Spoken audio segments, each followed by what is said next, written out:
Hola, muy buenas tardes a todo el mundo y muchísimas gracias por acompañarnos en esta mesa redonda en conmemoración del Día Internacional de la Igualdad, que sabéis que fue ayer, el día 8 de marzo, pero que lo que pretendemos al final es darle más contenido a toda la semana para que al menos durante más días al año hablemos del tema que hoy nos trae a todos aquí. Muchísimas gracias a los que estáis aquí presentes y muchísimas gracias también a todos los compañeros que nos están siguiendo a través de los distintos centros de la ONCE por toda España, con lo cual mucha gente es la que va a seguir hoy aquí a las 4 ponentes que tienen muchísimas cosas que contarnos y que además hemos sentado en esta mesa para que nos lo cuenten desde 4 puntos de vista muy diferentes que generen un debate interesante después.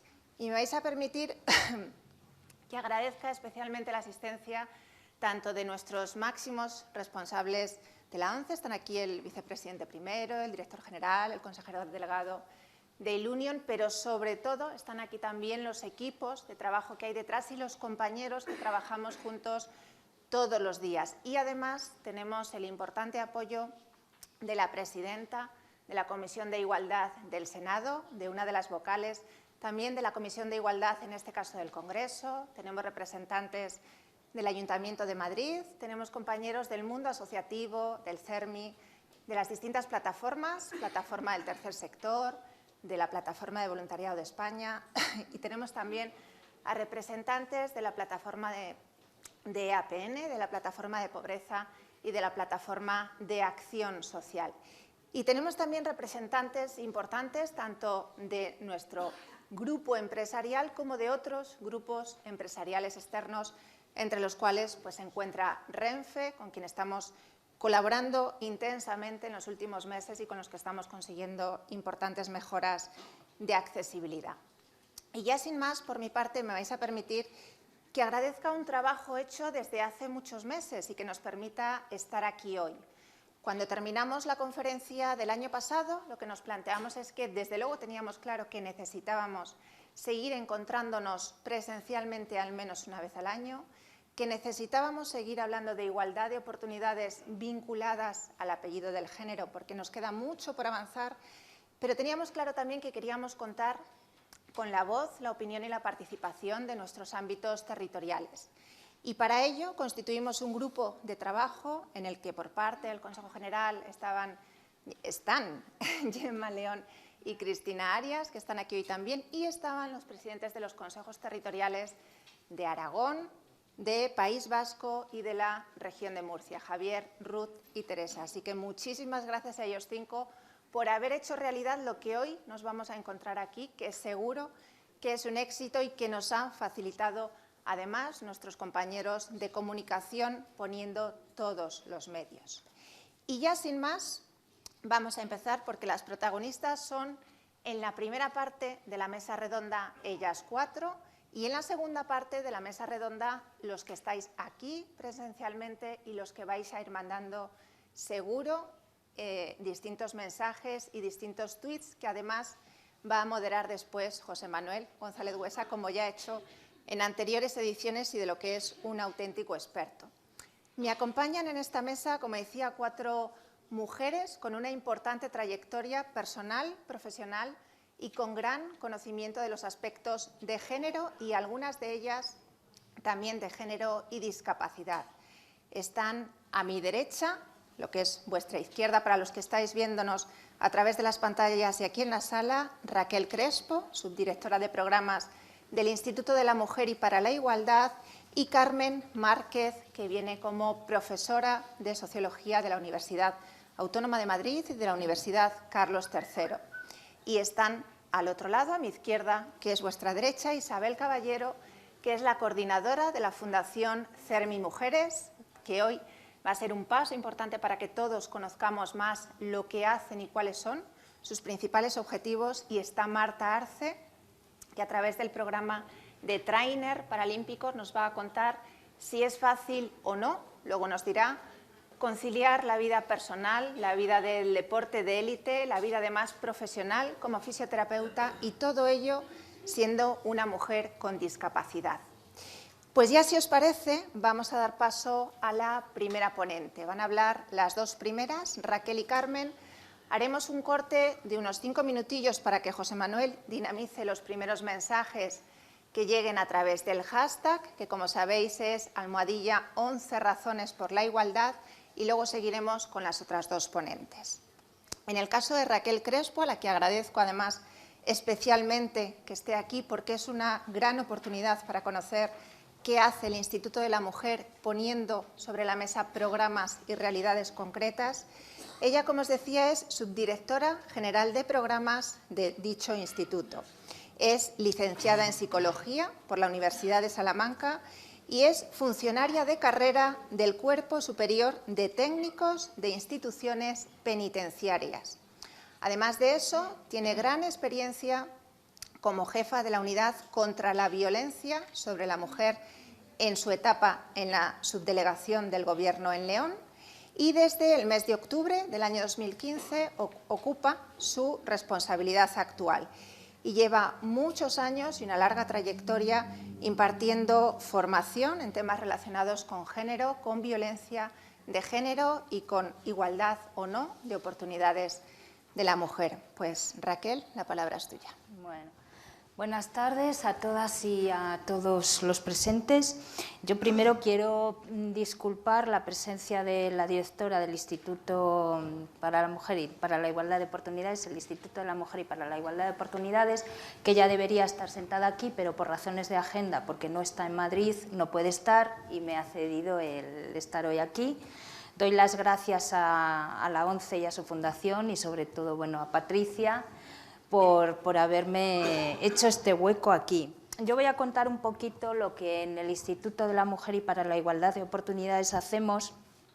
Primero, lo que hemos hecho un poco en el tema de la discapacidad y luego los programas que se están realizando actualmente. Primero recordar, inicio si todas y todos vosotros no lo conocéis, el Instituto de la Mujer y para la Igualdad de Oportunidades es un organismo autónomo que está adscrito al Ministerio de Sanidad, Servicios Sociales e Igualdad. Anteriormente se denominaba Instituto de la Mujer, fue creado en 1983 y en el año 2014, para evitar las duplicidades en la Administración, se unió lo que era el antiguo Instituto de la Mujer a la Dirección General para la Igualdad de Oportunidades. Entonces, actualmente tenemos dos sedes, una sede está en la calle Alcalá y otra sede está en la calle Condesa Benedito, número 34, que era lo que antiguamente siempre fue el Instituto de la Mujer. Por lo tanto, actualmente tiene una dirección, una secretaría general y 5 subdirecciones, de la cual yo soy subdirectora general de programas. Un poco a modo de introducción, quiero destacar que me preguntaba antes el periodista de la ONCE, si el ser mujer y además el tener una discapacidad es tener una doble discriminación, y por supuesto le dije que sí. El ser mujer cuesta en muchos ámbitos, en general en la sociedad, por poner un ejemplo, en el ámbito laboral, lo que se llama el techo de cristal, llegar a puestos de responsabilidad tanto en empresas como en el mundo laboral en general, y máxime sufrir una discapacidad. Por supuesto que supone una doble discriminación. Las dificultades que por ser mujer con una discapacidad se viven desde que nacemos y en establecimiento de estereotipos y roles de género. Ya desde el nacimiento nos determinan, pues antes lo hablábamos también, con el color rosa y el color azul, el azul para los niños, el rosa para las niñas, y en el colegio, en el ámbito familiar y en todos los ámbitos de la vida, pues un niño debe ser, o se le exige que sea valiente, que no sea delicado, que no sea dulce, que no puede llorar, y se le determina o se le orienta, mejor dicho, pues para ciertas carreras, ciertos estudios o ciertas profesiones. Y siendo niña, desde que nacemos, es todo lo contrario. Tenemos que, o se nos exige pues ser más débiles, menos valientes, nos cuesta más, somos más luchadoras porque nos cuesta más conseguir todo, y se nos orienta a ciertas carreras. Siempre es, por ejemplo, pues carreras de enfermería o cuidadora de otras personas, no así cuidador de otras personas. El Instituto de la Mujer, bueno, para poner algunos datos, voy a leer algunos datos sobre la situación de las personas y mujeres con discapacidad. En la Unión Europea se calcula que el 10% de la población, es decir, unos 80 millones de personas, presenta algún tipo de discapacidad. Sin embargo, este colectivo es tratado un poco de forma totalmente invisible. Según datos del Instituto Nacional de Estadística, en nuestro país hay cerca de 4 millones de personas con algún tipo de discapacidad, y de estos 4 millones el 61% son mujeres. El salario medio de las personas con discapacidad es un 14,5 inferior a las personas sin discapacidad, y la tasa de paro supera en más de 8 puntos a la población sin discapacidad. Con todo esto, las mujeres con discapacidad presentan peores condiciones que los hombres, pues en mayor índice de analfabetismo, niveles educativos más bajos, menor actividad laboral, etc. Bueno, en cuanto a una situación, quiero indicar muy brevemente la situación de ser mujer y además con discapacidad y sufrir una situación de violencia de género. Como ha dicho Patricia, yo he trabajado en los últimos años en la unidad de violencia de género de la subdelegación del Gobierno en León, y una situación de especial vulnerabilidad es la de discapacidad. Por ejemplo, según María Tardón, pues puede ser por varios motivos, como por el hecho de ser menos capaces de defenderse físicamente del agresor, por tener mayores dificultades para expresar los malos tratos por problemas de comunicación, porque dificulta el acceso a los puntos de información, por barreras arquitectónicas y de comunicación, por tener más baja la autoestima, porque es menos habitual que la mujer con discapacidad trabaje fuera de casa, eso la aísla y la hace depender económicamente del agresor, o por ejemplo, por miedo a denunciar el abuso y que piensen que la situación no es creíble. Voy a resumir también, decir muy brevemente, el marco normativo sobre derechos de las personas con discapacidad. Solo lo voy a nombrar porque no me voy a extender.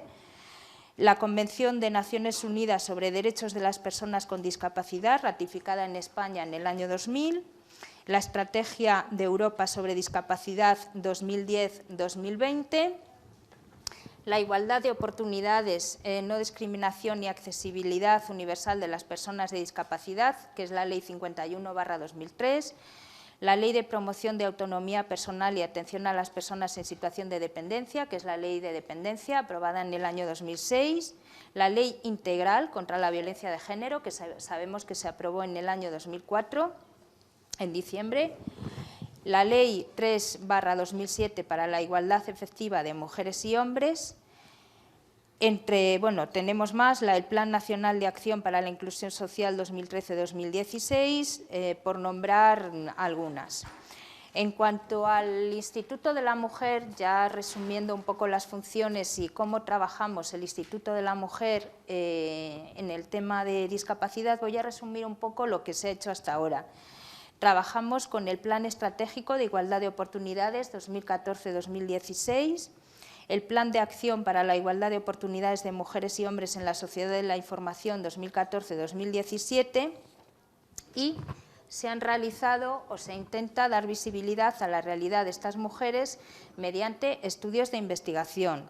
Se han realizado campañas de sensibilización cuestionando el modelo de mujer que ofrecen los medios de comunicación, que es muy cuestionable, y también en las mujeres con discapacidad.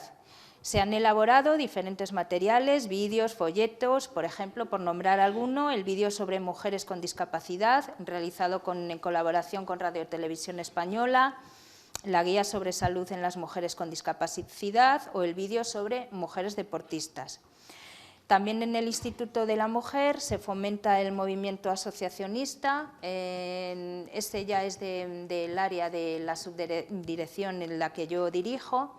Trabajamos con las asociaciones de mujeres, tenemos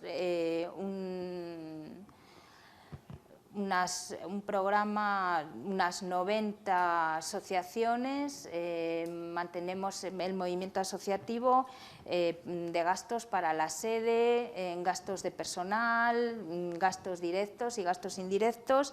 Al año supone 1.250.000 euros. El año pasado fueron 1.200.000, este año 1.250.000 euros, que próximamente saldrá la convocatoria. Y también con el IRPF, que fueron el año pasado 4 millones y pico de euros. Se ha elaborado también con el CERMI, el Comité Español de Representantes de Personas con Discapacidad, un manual para introducir la transversalidad de género en las políticas públicas de discapacidad. Con la ONCE hemos colaborado en la edición de cupones conmemorativos del Día de Igualdad Salarial y anteriormente, hace muy poco, hace 3 semanas, se presentó y también hemos colaborado en el cupón de la ONCE del Día Internacional de las Mujeres. Además, se han concedido el distintivo de igualdad para las empresas y se refuerza la política de empleo y reactivación económica con enfoque de género. Bueno. En cuanto a los programas a los que se refería Patricia, los programas de mujer en los que la Subdirección General de Programas trabaja, ya no dentro de discapacidad, pero sí para la mujer, trabajamos en la subdirección con diferentes áreas, solo que no voy a extenderme en indicar todas. Las áreas son educación, cultura y deporte, el área de empleo, el área de mujeres en riesgo de exclusión, área de sociedad de la información y área de la salud. Me voy a indicar solo los programas que realizamos en el área de empleo y en el área de mujeres en riesgo de exclusión. En el área de empleo tenemos 2 programas llamados Clara y Aurora. Se diferencian simplemente en que el Clara es en el ámbito urbano, en los municipios, en ciudades, y el Aurora es el mismo programa, pero para el área rural, en municipios de menos de 20.000 habitantes. Entonces, ¿por qué surge el área? Bueno, lo que pretende el programa Aurora y el Clara es simplemente la empleabilidad de las mujeres. Voy a definir más el Aurora porque es más en el ámbito rural y es más, como más visible en los casos que hay. En estos programas los 2 constan de 2 fases. En una primera fase se trabajan aspectos personales, conocimientos, habilidades, expectativas, autoestima, y en una segunda fase se trabaja un itinerario profesional. ¿Por qué esta primera fase? Porque muchas veces decimos, bueno, pues solo con la última fase, que es el itinerario profesional y dar formación a las mujeres, tendríamos suficiente.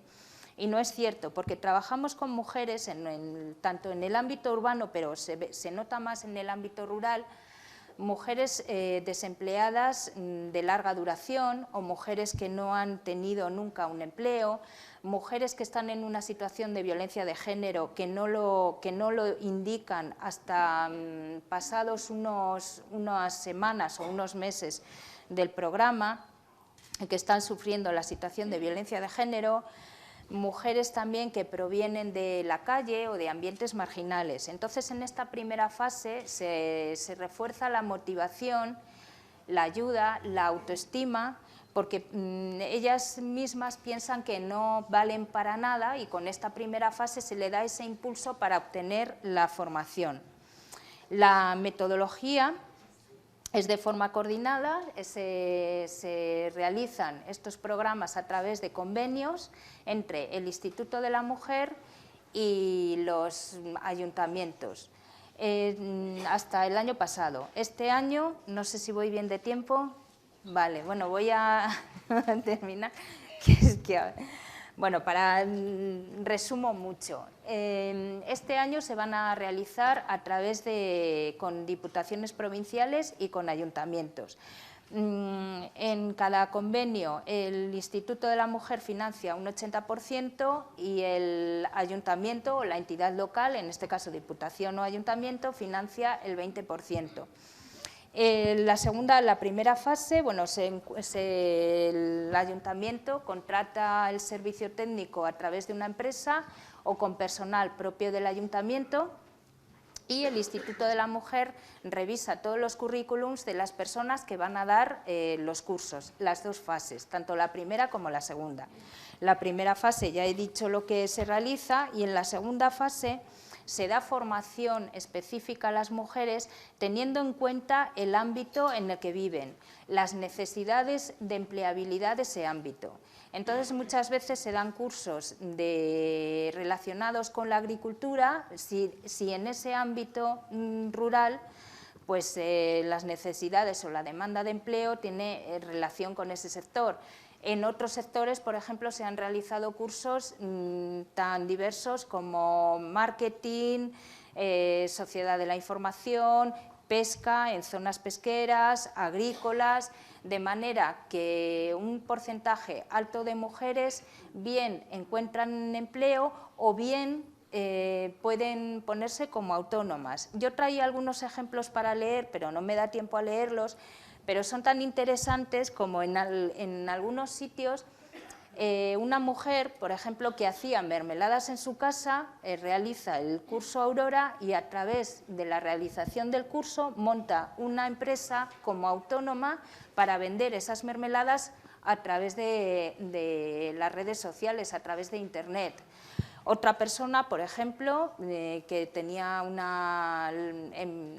estaba parada de larga duración, no había trabajado desde hacía años, además en una situación familiar de violencia de género, montó una residencia de ancianos en el lugar y además empleó a 6 de las personas que acudieron al curso en ese momento.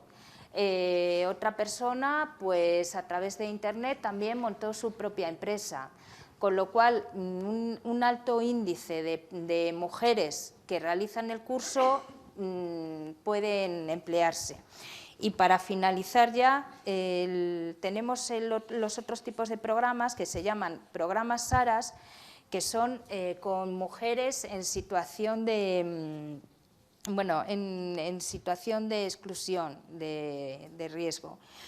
Tenemos los convenios con Cruz Roja Española, con CEPAIN, con Secretariado Gitano y con FEUP. Y los colectivos con los que trabajamos también son programas semejantes a los anteriores. En los colectivos con que trabajamos son mujeres para mayores de 45 años, mujeres gitanas y mujeres inmigrantes. Cruz Roja y CEPAIN trabaja con mujeres inmigrantes. Los programas son también parecidos a los anteriores, tienen distintas fases y suponen un itinerario profesional individualizado. Tienen una primera fase de motivación, de autoestima, por lo que expliqué antes, y una segunda fase de formación, adaptada también a los 4 colectivos que acabo de indicar, porque no es lo mismo el colectivo, por ejemplo, de mujeres mayores de 45 años que el colectivo de mujeres gitanas en los que trabaja Secretariado Gitano. Y nada más, algunos de los lugares en los que realizamos los talleres, bueno, pues en toda España, Barcelona, Madrid, Aragón, Sevilla, Teruel, Soria, Ciudad Real, Cartagena, etcétera. Agradezco, cierro ya porque se me termina el tiempo, tenía más cosas que contar. Agradezco el que al menos se conozca una parte de lo que se realiza en el Instituto de la Mujer y para la Igualdad de Oportunidades y muchísimas gracias, agradezco este espacio. Muchas gracias.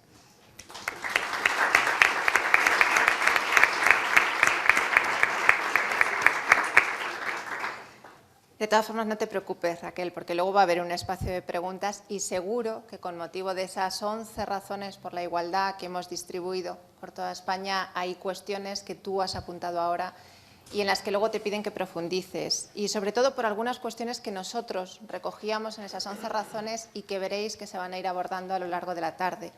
Decimos muchas veces que nos preocupa que esas estadísticas no siempre lleven desglosada la variable discapacidad y género, y tú lo has apuntado. Nos preocupa que en nuestra población un porcentaje muy elevado de las mujeres vive alejadas de los centros donde se les puede atender, y tú lo has apuntado. Y además nos preocupa mucho, y enlazo con la presentación de Carmen, de lo que creemos que entendemos unas y otros por igualdad, y de lo que unas y otros entendemos desde el ámbito educativo de lo que puede o no ser discriminación cuando esa igualdad no te da las mismas oportunidades ante posibilidades parecidas de unos y de otras. Por eso traíamos aquí a Carmen, y paso a presentarte. Siempre hablamos del ámbito educativo y desde luego es fundamental en las edades más tempranas, pero a veces nos olvidamos de ese ámbito educativo que es igual de importante y cada vez más, porque afortunadamente cada vez llega más gente y también más personas con discapacidad, que es el mundo educativo de la universidad. Carmen, que además es persona con discapacidad y muy cercana también a nuestro colectivo, porque lo ha conocido desde dentro trabajando con nosotros en el grupo Ilunion, y ahora está afortunadamente encantada, aunque nosotros te echamos de menos, trabajando en la universidad como profesora.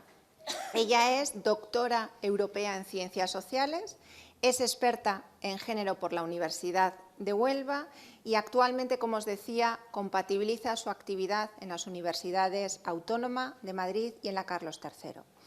Pero su experiencia proviene de más atrás. Ella trabajó entre los años 2000 y 2005 en el Instituto Andaluz de la Mujer como investigadora y muy preocupada por conocer cómo se construye la igualdad y la identidad de género en los centros educativos.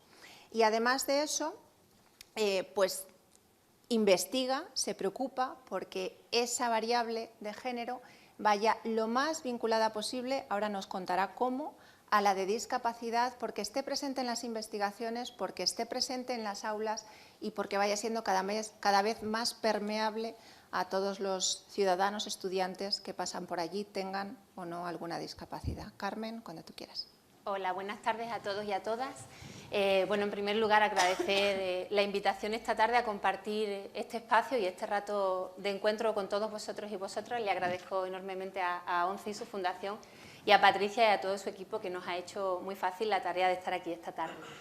Si no les importa, si nadie tiene algún inconveniente, a mí me gustaría poder estar de pie, creo que por deformación profesional doy las clases de pie y me cuesta mucho trabajo estar aquí sentada, así que si no les importa, yo voy a estar de pie. Como decía Patricia, tengo la suerte de trabajar en la universidad y de trabajar en temas de investigación, y en temas de investigación relacionada o con la variable de discapacidad y en concreto de mujer y discapacidad. Para mí es una suerte porque además entiendo que la universidad es un espacio vital donde se construyen los conceptos, donde los conceptos se transfieren, y es un espacio vital de sensibilización y de construcción de la igualdad de oportunidades entre hombres y mujeres y de la igualdad de oportunidades de las personas con discapacidad. Me gustaría además, cuando venía para acá, hacer una reflexión sobre una de las ideas que todas las feministas de nuestra historia han defendido. Todas las feministas nos han trasladado esa idea de que una mujer no podrá ser independiente sin una libertad de pensamiento y sin una libertad económica. La universidad, de alguna manera, legitima o ayuda, construye esa libertad de pensamiento, porque es un espacio donde se reflexiona y donde se enseña y donde se construye ese espacio crítico dentro de la mente de todos los hombres y mujeres, y además posibilita una educación que propicie el acceso al mercado de trabajo. Por todo esto entiendo que es un espacio vital desde el que construir la igualdad para los hombres y mujeres con discapacidad y para todas las mujeres. Como decía Patricia, a mí me gustaría un poco hacer un breve recorrido por tres aspectos fundamentales que yo considero que la mujer tiene en la universidad, o de la presencia de la mujer en la universidad. La mujer con discapacidad, por una parte, es objeto de estudios e investigaciones dentro de la universidad. Por otra parte, es participante como alumna dentro de la universidad y, en tercer lugar, es investigadora o docente, trabajadora de esa universidad. Ese es el recorrido que me gustaría hacer con ustedes esta tarde y en el que me gustaría mostrarles algunas ideas que para mí son esenciales.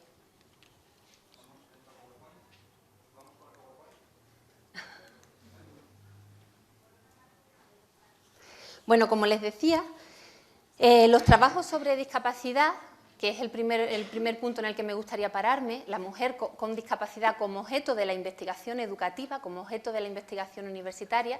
La investigación en discapacidad es bastante reciente.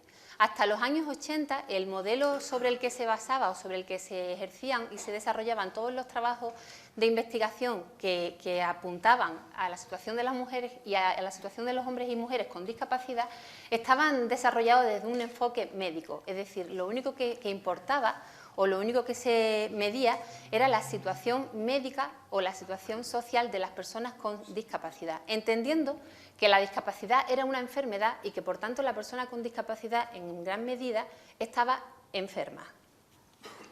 A partir de 1980, a partir de la década de los 80, se comienza a introducir en los estudios universitarios y en los estudios y investigaciones sobre discapacidad el abordaje desde un enfoque más social, ¿no? Un enfoque que daba de alguna manera cobertura a todas esas barreras sociales y a todos esos estereotipos que condicionan la inclusión y la participación social de todos los hombres y mujeres con discapacidad. Como verán, hablo de 1980 y aún no he nombrado a las mujeres con discapacidad. ¿Por qué? Porque la investigación desde un enfoque o desde una perspectiva de género de las personas con discapacidad es aún más reciente todavía. No es hasta después del seminario de expertos de Naciones Unidas que se celebra en 1990 cuando se comienza a hablar de la necesidad de abordar un colectivo especial que serán o que se define en aquel momento como las mujeres con discapacidad físicas y mentales. Esto hace que no sea hasta comienzos del siglo XX, es decir, muy recientemente, cuando en el ámbito académico se consoliden los estudios feministas de la discapacidad. Hasta entonces no es objeto de estudio y no es objeto de interés por parte de la comunidad investigadora ni por parte de la comunidad educativa. Hasta ese momento, como digo, ni los estudios feministas habían tenido en cuenta la discapacidad, ni los estudios que trataban o que versaban sobre las personas con discapacidad habían incluido la variable género.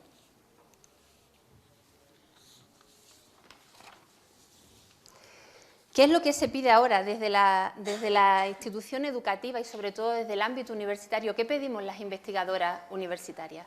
¿Qué nos interesa como objeto de estudio cuando nos acercamos a la realidad de las mujeres con discapacidad? En un primer momento, lo que estamos solicitando al movimiento feminista en general es la creación de un espacio propio. Las mujeres con discapacidad no tienen por qué tener las mismas condiciones, las mismas características y las mismas circunstancias que el resto de mujeres. Así que de alguna manera, dentro de la investigación y de la teorización, pedimos al movimiento feminista un espacio propio que se nos tenga en cuenta como mujeres diferentes, ¿vale? También pedimos que se desarrollen importantes investigaciones a nivel teórico y a nivel práctico, pero a nivel teórico porque nos parece fundamental reinterpretar el significado de las categorías mujer y de la categoría discapacidad. A nivel práctico, como le decía, porque nos parece también muy importante seguir debatiendo, seguir investigando y seguir construyendo el conocimiento de la igualdad sustantiva, es decir, de la igualdad real que están provocando o que está fomentando las políticas y el marco legislativo que en igualdad de oportunidades y en fomento de la participación femenina se están dando. Con todo esto, la mayor parte de los estudios que de alguna manera recogen como objeto de estudio a la mujer con discapacidad está versando sobre los siguientes ítems o sobre las siguientes temáticas. En primer lugar, sobre la erradicación de la violencia y de los abusos sexuales. Se ha constatado a través de la investigación educativa que las mujeres con discapacidad son las mujeres que mayor índice de violencia sufren y además de esto son las mujeres que con menor o con una menor red de apoyo y de recursos cuentan. Así que desde la investigación educativa se apunta a que este sea un colectivo especialmente protegido. Por otra parte, desde la investigación educativa también se está abordando la defensa de la autonomía moral, todo un espacio de estudio y de trabajo científico que de alguna manera están reclamando la libertad de la mujer con discapacidad, de su cuerpo, de su identidad y de su propia persona, de sus propios bienes y de todo lo que tiene que ver con su autonomía personal. Y en último lugar, se está trabajando o se está investigando sobre la eliminación de las barreras discapacitantes. Barreras que están relacionadas con el ámbito social, con el ámbito ambiental, con el ámbito laboral o con cualquiera de los ámbitos de participación social. Me consta además que en todo esto la Fundación 11 hace un trabajo bastante importante. Sé, como decía Patricia, porque antes he trabajado con la Fundación y sé como investigadora ahora, que la Fundación 11 desarrolla un trabajo bastante importante de apoyo a la investigación y de apoyo a los investigadores con discapacidad. Así que en eso yo, desde luego, agradezco como investigadora la respuesta y la atención que tiene con nosotros. Como os decía, no solamente las mujeres con discapacidad somos objetos de estudio de la investigación educativa, sino que también dentro de la universidad las mujeres somos alumnas y las mujeres con discapacidad somos docentes o investigadoras. El motivo de traerles esta presentación es justamente este, el poder mostrarles en una imagen cuál es la participación universitaria, en primer lugar, de todas las personas con discapacidad dentro del ámbito universitario, dentro del ámbito académico de grado superior. Como podrán ver ustedes, la participación de las personas con discapacidad en el ámbito académico aún es bastante escasa o escueta, ¿no? O es bastante residual, diría yo. La mayor parte de las personas con discapacidad que estudian en la universidad estudian muchas veces en una modalidad a distancia, no en una modalidad presencial, con lo cual yo creo que también dificulta todo todas las posibles acciones de sensibilización al resto de la comunidad educativa. Y como podrán ver ustedes, además, se desprende de los datos que existe un incremento descendente en cuanto a niveles superiores, es decir, que la mayor parte del alumnado con discapacidad podemos encontrarlo en los alumnos que estudian cursos de grado o posgrado, y en menor medida, solo en un 0,6% encontramos a personas en estudios de doctorado. Si hacemos esta distinción por género, vemos que la participación es prácticamente igualitaria, con un leve porcentaje superior entre hombres que mujeres, pero la participación es bastante igualitaria. Sin embargo, la mayor parte de las personas que, como les decía, que estudian, que hacen o que realizan estudios de grado son hombres con discapacidad y, en este caso, con una discapacidad física. En cambio, las mujeres, encontramos una mayor proporción de mujeres cuando hablamos de estudios de doctorado. Es decir, parece ser que las mujeres participan en menor medida dentro de los estudios educativos, pero que cuando participan son más constantes y terminan concluyendo estudios de doctorado.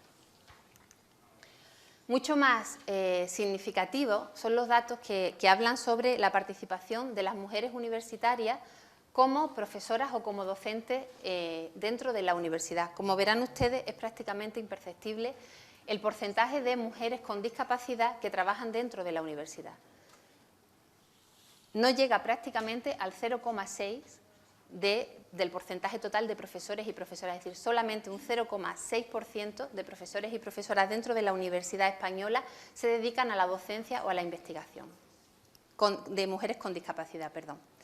Y aún más imperceptible es, aunque en este caso no está la variable discapacidad, dentro del análisis más imperceptible es la presencia de mujer dentro de la participación de la gestión universitaria. Solamente una mujer es rectora de una de las 50 universidades españolas, es decir, 49 rectores ocupan el puesto de gestión superior dentro de la estructura universitaria frente a una mujer que en este caso es la rectora de la Universidad de Granada.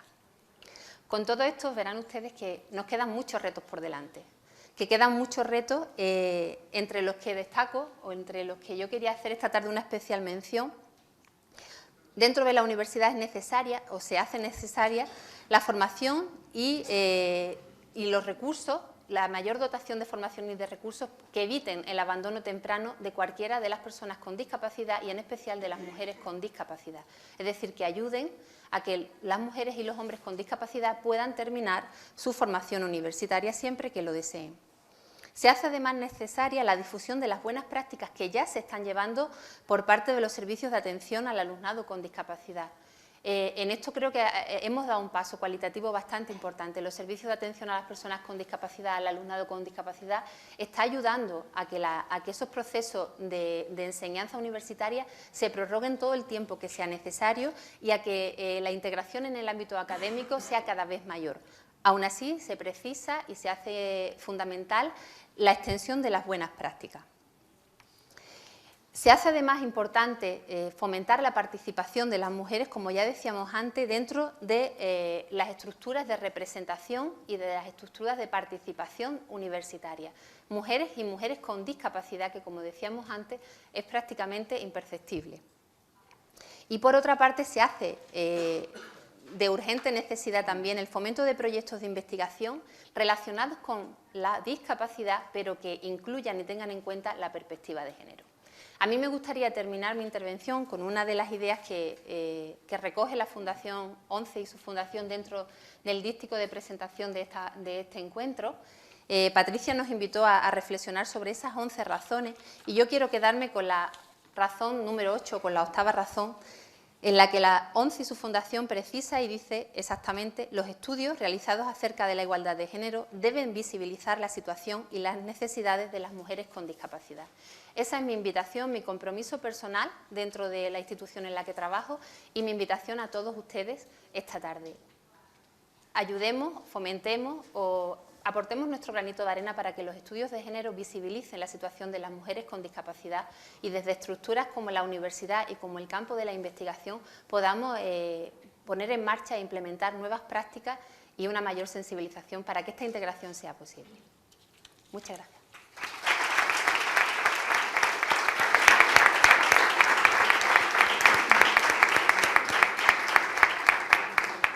Muchísimas gracias, Carmen, y muchísimas gracias a las personas que se han ido incorporando aquí presencialmente y que ya, puesto que superamos ampliamente las 100, incluso algunas de ellas están de pie, así que muchas gracias por estar aquí.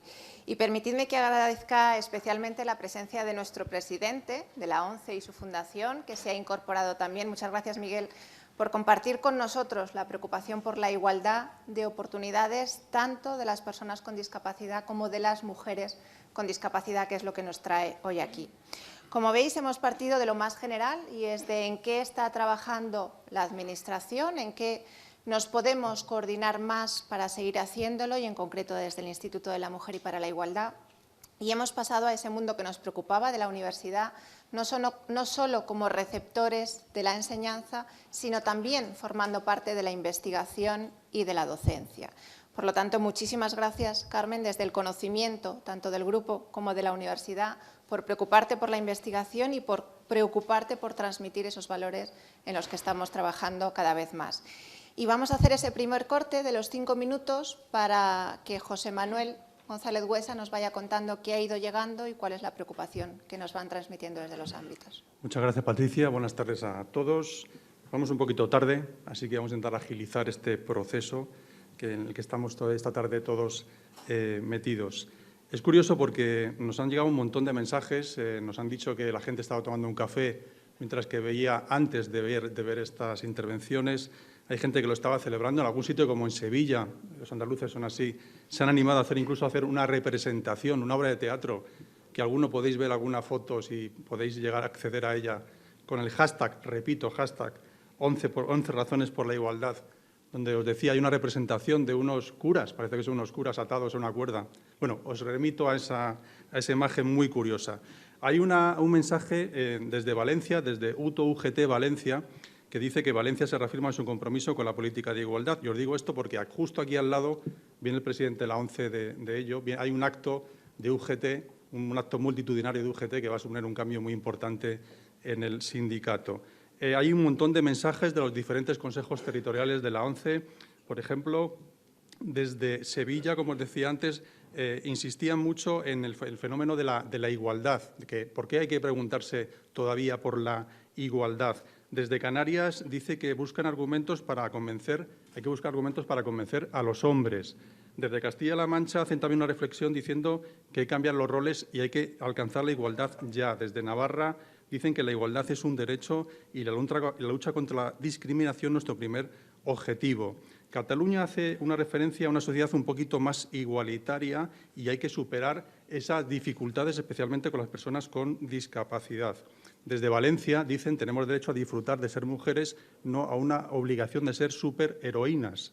Desde Extremadura insisten en que la dificultad de la discapacidad puede suponer una menor integración laboral. Desde Castilla y León se preguntan por la flexibilidad horaria y cómo podemos conciliar la vida entre hombres y mujeres. Y, por último, desde Madrid dice que es un problema no de legislación, sino de aplicar la legislación. También hay mensajes particulares de personas concretas, como Ana, que dice que la igualdad es un derecho y una responsabilidad de todos, o de Mariluz, que dice que por qué las mujeres con discapacidad tienen que sufrir más desigualdad de las personas que no tienen discapacidad. Bueno, como veis, Patricia, hay un debate muy interesante en las redes que luego seguiremos con ello. Gracias. Muy bien, muchas gracias. Pues seguimos, como os decía, y damos un pasito más. Ya hemos dado el primer paso de acercamiento de la mano de Carmen y damos un pasito más, porque a través del Observatorio de Igualdad de Oportunidades de la ONCE y su fundación, además de tener el objetivo de que nos vayan conociendo más interna y externamente, seguro que ahora en la universidad nos van a conocer mucho más, en el Instituto de la Mujer nos tienen bastante presentes, pero seguro que podemos avanzar todavía más. También queremos servir de vehículo y facilitar el conocimiento de otras entidades que creemos que lo están haciendo muy bien a pesar de su juventud y que queremos darle también la posibilidad de que nos cuenten qué están haciendo en favor de las mujeres con discapacidad. Para eso está con nosotros Isabel Caballero, que es coordinadora de la Fundación CERMI Mujeres, como os decía al principio, y de la que voy a hacer también una breve presentación. Ella es licenciada en Derecho por la Universidad de Sevilla y ha realizado estudios de posgrado en evaluación, programación y supervisión de políticas de inserción, casi nada, a través de la Universidad a Distancia. Pero además de eso, ha realizado bastantes iniciativas en el área de investigación relacionada con la acción participativa, en este caso desde la Universidad Pablo Olavide. Isabel inició su trayectoria en el año 1996 relacionada con el área de derechos humanos en El Salvador, llevando a cabo una iniciativa de cooperación con una fundación de estudios para la aplicación de derechos a través de una agencia danesa de desarrollo. Ya en 1999, un poquito después, se unió al equipo de trabajo de COCENFE Andalucía, donde coordinó el Departamento de la Mujer, impulsando programas sobre igualdad de género en el ámbito de la discapacidad, y eso es seguro lo que te ha mantenido enganchada hasta ahora con esta materia. Ya en el año 2013, mucho más cerquita, fue nombrada asesora de la Comisión de la Mujer del CERMI y el año pasado, en 2005, asumió las labores de coordinación que os he mencionado anteriormente. Ha participado, la verdad, en numerosas publicaciones de la colección Generosidad y del Manual de Apoyo Psicosocial y Prevención de la Violencia de Género ejercida sobre las mujeres. Y posee, al igual que decíamos antes de Raquel, de una amplia experiencia en formación relacionada con derechos humanos, con género y con discapacidad. Y yo ya os dejo con ellas para que nos cuente qué percepción tiene ella de ese concepto de igualdad y cuáles son los principales objetivos de la Fundación CERMI Mujeres. Cuando tú quieras. Muchas gracias, Patricia, por tu presentación, y quería, en primer lugar, agradecer a la ONCE y a su fundación la posibilidad que le está dando hoy a la Fundación CERMI Mujeres de hacer un acercamiento primero de las reflexiones que hoy por hoy están haciendo las mujeres con discapacidad organizadas en nuestro país, y por otro lado los primeros minutos los voy a dedicar precisamente a esa reflexión y luego también ver cuáles son los mandatos que como país, ¿no?, nos corresponde cumplir, o bueno, qué políticas públicas debían ponerse en marcha para que la igualdad de las mujeres con discapacidad, la igualdad que tenga en cuenta el género y la discapacidad, sea una realidad en España. Yo, si me permitís, me voy a poner también de pie, traigo una presentación y creo que va a ser más cómodo para hacer...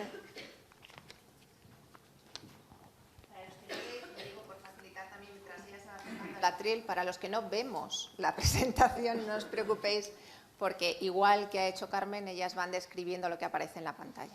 Sí, efectivamente, yo voy a hacer ahora una descripción de todo cuanto aparece en la presentación.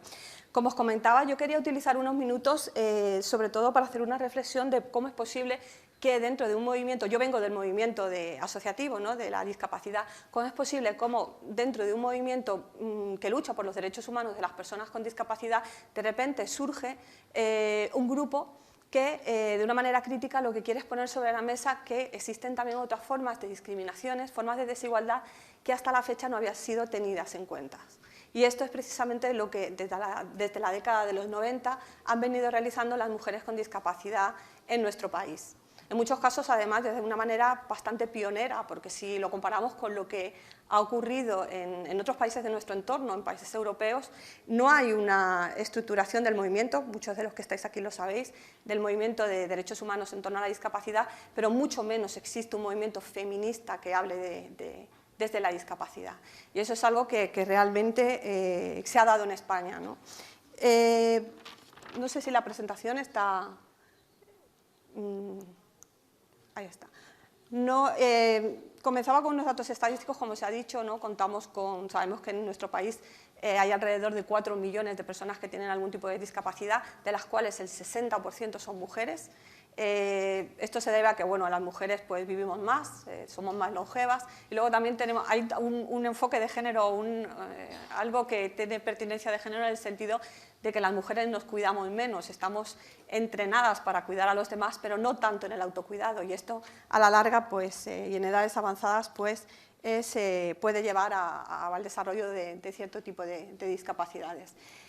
La labor que está realizando la Fundación CELMI Mujeres, que es una fundación muy reciente, precisamente lo que da respuesta es a esas inquietudes que han venido manifestando las mujeres con discapacidad en las últimas décadas, que podría decir casi en los últimos 20 años en España, ¿no?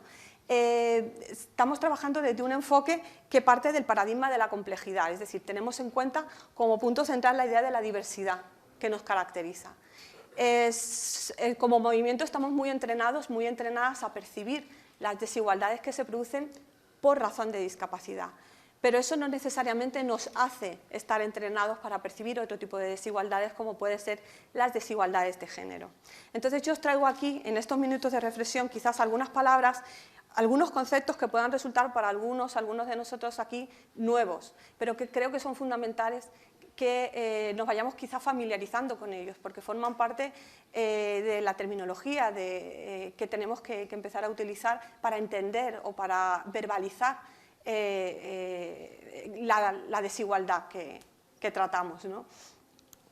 Estoy hablando, por un lado, del patriarcado, es decir, de la existencia de un sistema social que ha colocado de manera sistemática y como si fuera algo natural e inmutable a los hombres, a los varones, por encima de las mujeres. Es decir, en los puestos responsables, mis compañeras han estado dando datos acerca de las situaciones de exclusión que en todos los ámbitos seguimos sufriendo las mujeres, ¿no? El hecho de ser mujer te sitúa en una situación de subordinación, y eso tiene dentro de las ciencias sociales una conceptualización que es la idea de la existencia, bueno, pues de un patriarcado, de un modelo social que ha situado al varón por encima.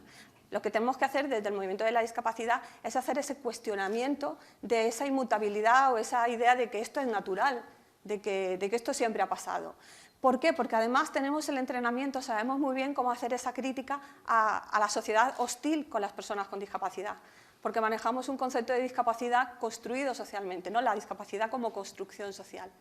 Como bien decía Carmen Márquez, no estamos hablando de una discapacidad centrada en lo patológico, en un problema individual que tiene que ser intervenido para que esa persona sea funcional a la sociedad. Estamos hablando de la necesidad de cambiar la sociedad para que todos y todas, con nuestra diversidad, pues podamos disfrutar plenamente de nuestros derechos humanos. Entonces, ese entrenamiento que tenemos de percibir esa desigualdad por discapacidad, tenemos ahora que ensayarla para percibir esa desigualdad por razón de género, porque el problema es que son desigualdades que tenemos muy, muy interiorizadas, porque existen una multitud de agentes de socialización que nos han enseñado desde que nacemos a tenernos que comportar o a etiquetarnos de una manera o de otra. Y los agentes de socialización pues, no son más que las familias, seguimos viviendo un modelo patriarcal familiar y también que mantiene o excluye a las personas con discapacidad. los medios de comunicación, cuál es la imagen que los medios de comunicación reproducen de las mujeres y cuál es la imagen que reproducen de los hombres y de las mujeres con discapacidad. Las creencias religiosas, la religión también tiene un fuerte carácter patriarcal y también tiene una representación muy concreta en torno a la discapacidad. Por supuesto, la relación desde que somos pequeños, ¿no? Las relaciones que se mantienen entre iguales, entre los niños y las niñas, en el sistema educativo, qué conocimientos estamos trasladando a los niños y a las niñas y cuál es ese currículum oculto, ¿no? Esa serie de valores, de mitos, de prejuicios que estamos trasladando en torno al género y a la discapacidad.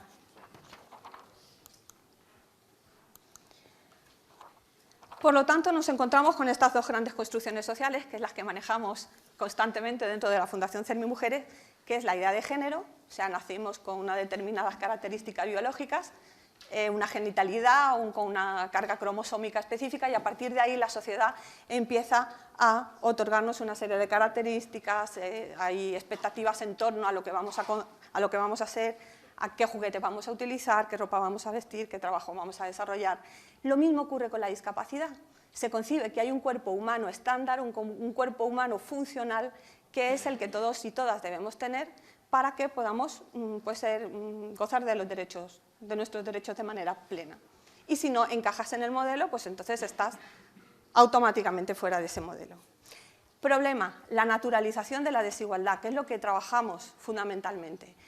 Yo, en la encuesta que se realizó en el año 2008, ¿no? En la edad, a mí me llama la atención un dato recogido en el que dice que casi 9 de cada 10 personas declaran no sentirse discriminadas por motivo de su discapacidad. Es decir, estamos hablando de un porcentaje altísimo de personas que hoy por hoy en España no se sienten discriminadas cuando sabemos que vivimos en una sociedad todavía profundamente discriminatoria contra las personas con discapacidad. Entonces, esta idea de naturalizar el malestar es algo que caracteriza a los grupos excluidos, caracteriza a las personas con discapacidad y también nos caracteriza a las mujeres. Y no he entendido a las mujeres como grupo colectivo, que también es un error entendernos como colectivo. Las mujeres somos la mitad de la humanidad. Entonces, eso es lo que tenemos que barajar, estas dos grandes construcciones sociales. Cómo nos han construido como hombres o como mujeres y cómo han construido a las personas con discapacidad. Desde la Fundación CERMI-Mujeres trabajamos el concepto de la interseccionalidad o la teoría de la interseccionalidad, es decir, vamos a sacar a la luz cuáles son esas situaciones de exclusión que se producen en esa intersección, en esa zona gris, en esa zona marginal que nadie ve, ni lo ve el movimiento feminista y en muchos casos tampoco lo ha visto el movimiento de derechos humanos de la discapacidad. Entonces es precisamente hacernos cuestionamientos acerca de la identidad de las mujeres con discapacidad o acaso de cómo se construyen identidades diversas, plurales y en muchas ocasiones en conflicto, que es lo que le puede ocurrir a una mujer con discapacidad que dice me identifico con el movimiento feminista, me identifico con el movimiento de las personas con discapacidad, con ninguno de los dos o tenemos que crear algo nuevo. Quizás es un poco esa la respuesta por lo que surgen organizaciones concretas, espacios propios, ¿no? De las mujeres con discapacidad. Y precisamente es ahí donde surgen las reivindicaciones concretas de estas mujeres, porque yo os pongo siempre, y que me haya oído, me haya escuchado anteriormente, siempre pongo algún referente, ¿no? De alguna mujer que ha trabajado, o bueno, que haya sido referente del tema de la teoría de la interseccionalidad, y ahí la veis en la pantalla, os la describo. Ella es Sojourner Truth, que era una esclava liberada, que en el siglo XIX, en una de las convenciones de las mujeres sufragistas, ¿no? Que estaban reivindicando el derecho al voto y que también eran mujeres antiesclavistas, ella hizo una reivindicación de ser mujer, o sea, ella se preguntaba si acaso no era una mujer. Imaginaos una mujer negra, liberada, que estaba explotada, que había sido explotada, que le habían robado a sus hijos. Y decía, ¿qué estáis luchando vosotras mujeres? Estáis diciendo que os ayudan a saltar los charcos, os ayudan a subir al carruaje, estáis como ángeles cuidadas en el hogar, vuestra única función es tener hijos, pero yo no me identifico con ese modelo único de mujer. Entonces, Sojourner Truth puso sobre la mesa una crítica fundamental al modelo hegemónico de mujer. Y eso es precisamente, esto lo hizo esta mujer en el siglo XIX, a mediados del siglo XIX. Esto es precisamente lo que han hecho también las mujeres con discapacidad a partir de la década de los 90, precisamente, que es cuando se produce una importante eclosión de los movimientos feministas desde los márgenes, o los movimientos feministas que no son hegemónicos. Y, por ejemplo, en ocasiones parece que todos estos mandatos de introducir el tema de género en las políticas de discapacidad parece que nos caen de arriba, ¿no? Que nos caen de Naciones Unidas, de la Unión Europea, nada más lejos de la realidad. Las grandes instituciones internacionales nunca hubieran reparado en esta realidad si no hubiera un movimiento de base crítico que puso sobre la mesa y reivindicó que estos derechos, o sea, que existen los derechos humanos de las personas con discapacidad y concretamente hay que tener en cuenta cómo afecta el género en este ámbito. Ahí os he incluido las distintas conferencias mundiales, me controlas, Patricia, en un minuto termino. Hay una conferencia que para nosotras es referente, la cuarta conferencia sobre los derechos de la mujer, que se celebró en Beijing, en Pekín, en 1995, y nos interesa especialmente porque en esa conferencia lo que se vino es a poner una crítica sobre ese modelo hegemónico de mujer. Se empezó a hablar de transversalidad, es decir, si vamos a hacer políticas públicas o si las organizaciones sociales van a poner en marcha programas, tienen que tener en cuenta siempre el enfoque de género.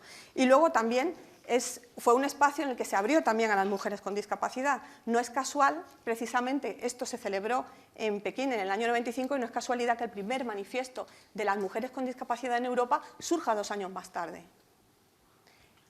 Habría que esperar hasta el año 2011 para que apareciera el siguiente manifiesto de mujeres con discapacidad, donde hay una redefinición mucho más precisa de esa idea de interseccionalidad. ¿Y qué ha habido en medio? Del 1997 al 2011 no ha habido otra cosa más que la convención. Tenemos que tener en cuenta también cómo hubo que luchar para introducir dentro de la convención alguna referencia al tema de género. No fue fácil. Había algún antecedente en la Convención contra todas las formas de discriminación racial y la xenofobia, ocurrió lo mismo, ¿no? Si vamos a tratar la discapacidad, tratemos la discapacidad y no tratemos otras cosas, parecía que era el mensaje. Sin embargo, afortunadamente se consiguió introducir con mayor o menor acierto. Bueno, habrá que ver también cómo es recibido esto por los Estados partes y qué políticas desarrollan, pero bueno, simplemente quiero acabar que tenemos hoy por hoy un marco internacional que es un mandato que nos obliga a tener en cuenta estos dos enfoques, estas dos grandes construcciones que es la discapacidad y el género. Yo termino aquí, ya he agotado mi tiempo y bueno, estoy a vuestra disposición para luego en el turno de debate. Muchas gracias por vuestra atención.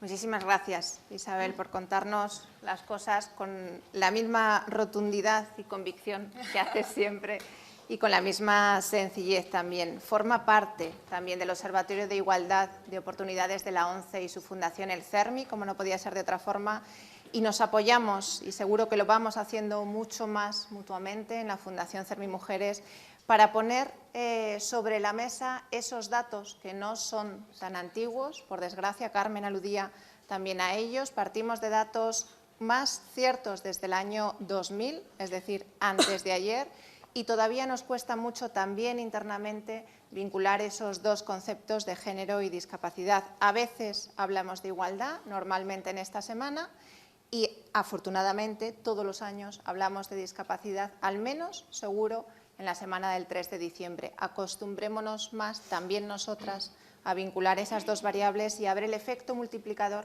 que tiene el cruce de ambas. Como os decía antes, empezábamos la mesa desde lo más general, políticas generales de género, de inclusión, de participación de las mujeres, aludiendo también a la parte del mundo rural. Dábamos el saltito hacia la docencia, hablando ya de discapacidad, y hemos dado un gran salto hablando desde dentro de qué podemos hacer también las mujeres con discapacidad desde esa fundación que ha creado el CERMI. Y queríamos terminar esta mesa redonda en la parte expositiva, en la que esperamos que después haya muchas preguntas a ellas cuatro, con un ejemplo que nos parece que al final es lo que queda cuando ponemos nombre y apellidos y cuando ponemos cara a través de una experiencia personal a cómo es posible, como os decía antes, en este caso en la persona de Marta Arce, ser una deportista de éxito, aunque yo no ejerce como deportista de élite, pero lo ha sido, además en un deporte que desde luego no es especialmente femenino. Ahora nos contarás, Marta, cómo es el judo, y en el que ha conseguido 3 medallas en las 3 ediciones de los Juegos Paralímpicos en los que ha participado.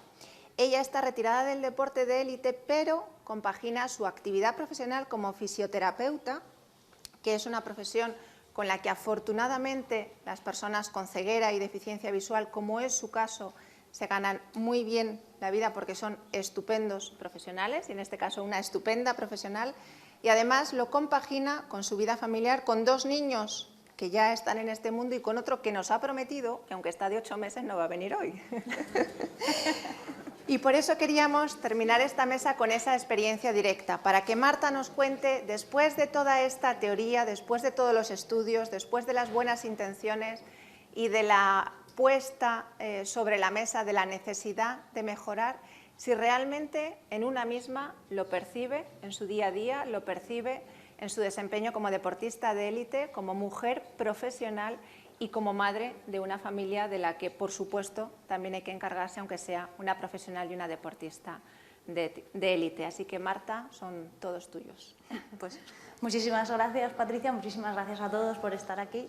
Y bueno, la verdad es que me gusta cómo ha ido el orden, porque yo me he ido sintiendo más identificada según iba avanzando el orden, porque era más cercano, ¿no?, a mí. Yo los datos son escalofriantes y demuestran cómo estamos todavía muy lejos de llegar a la igualdad.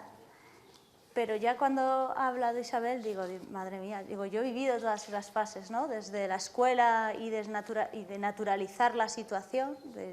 Yo me he sentido, y lo he dicho muchas veces, he habido épocas en las que mi vida no me he exigido nada porque, total, para ser yo está bastante bien, esto ya no, ¿para qué nos vamos a esforzar más, no? Si no se espera nada de alguien como yo, ¿no? Son situaciones que he vivido y contra las que después he luchado de una manera bastante feroz. De hecho, haciendo judo son unas discriminaciones que se sienten por ser mujer y hacer un deporte de contacto que se atribuye más a los hombres.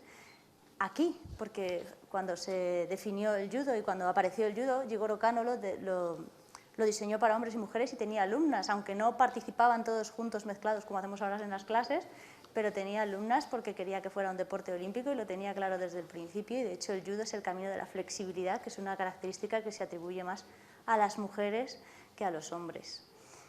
Pues de toda esta discriminación y de toda esta desigualdad de la que hemos ido hablando, yo me he sentido parte progresivamente a lo largo de la vida. Soy fisioterapeuta, madre, deportista, pero todo a la vez, imposible, imposible.